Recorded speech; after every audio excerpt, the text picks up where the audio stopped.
కడుపులో తలకాయ పెట్టి చెప్తా ఉన్నాను. ఒక్కసారి ఆలోచన చేయండి. ఇలా కాంగ్రెస్ వాళ్ళు వచ్చి 2 నెలలు కాలే, ఇలా ఊర్లలో ఎంత విర్రవీగుతురో ఒక్కసారి మీరు ఆలోచన చేయండి. వాళ్ళ మదం ఉండాలంటే ఖచ్చితంగా వినోద్ కుమార్ గారిని ఎంపీ గెలిపించాల్సిందే, ఖచ్చితంగా గెలిపించుకోవాల్సిందే అని చెప్పి సందర్భంగా మీకు తెలియజేస్తా ఉన్నాను. మీకు ఇంకొక మాట చెప్తా ఉన్నాను.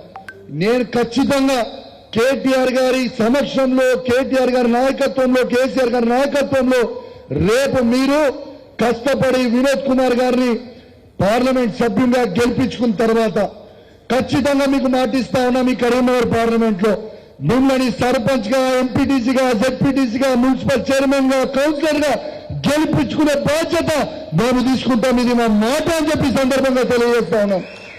మీరెవరు కూడా అధైర్యపడకుని, ఖచ్చితంగా చెప్తా ఉన్నాం, మనకి మంచి రోజులు వస్తున్నాయి. మీరు అధైర్యపడకండి, మీరు ఎవరు కూడా ఆగం కాకుండి, ఖచ్చితంగా మళ్ళా మనమే అన్ని గెలుస్తాం.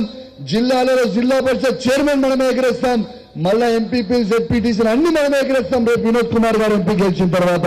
ఇది మా మాట, మీకు అండగా ఉండే బాధ్యత మాది అని చెప్పి కూడా ఈ సందర్భంగా మీ అందరూ కూడా తెలియజేస్తూ, ఖచ్చితంగా ఒక్కటి మాత్రం గుర్తుపెట్టుకోండి ప్లీజ్, దయచేసి ప్రతి ఒక్కరు ఇది మీ ఎన్నిక అనుకొని తిరగండి. రేపు మళ్ళా మీ ఎన్నిక కోసం మేము కూడా అదే విధంగా అన్ని విధాలుగా అండగా ఉంటాం. ఇది మా మాట, గ్యారంటీగా చెప్తా ఉన్నాం. ఇలా మీకు పోలీసు వాళ్ళు కొంచెం ఇబ్బంది పెడుతున్న సబ్జెక్ట్ మాకు కూడా తెలుసు, కానీ వీళ్ళతో ఏం అయ్యేది లేదు, పీకేది ఏం లేదు. మళ్ళా మేము వచ్చిన తర్వాత బిడ్డ మిత్తితో సహా వసూలు చేస్తాం, జాగ్రత్తగా ఉంటుంది. జిల్లాలో ఉన్న పోలీసు వాళ్ళకు కూడా చెప్తున్నాం, మీరు చేస్తున్న ఇష్టం ఉన్నట్టు మీరు కేసులు పెట్టి ఇబ్బంది పెడతా ఉన్నారు, తస్మాత్ జాగ్రత్తగా ఉండుర్రా బిడ్డ. రేపు మళ్ళా ప్రభుత్వం వచ్చినాక మిత్తితో సహా వసూలు చేస్తాం, మీకు గుర్తుపెట్టుకోరు.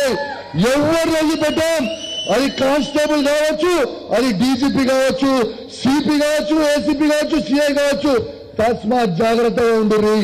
మీరు భయపట్టిస్తే ఎవరు భయపడేటోడు లేడు. మేము అన్యాయం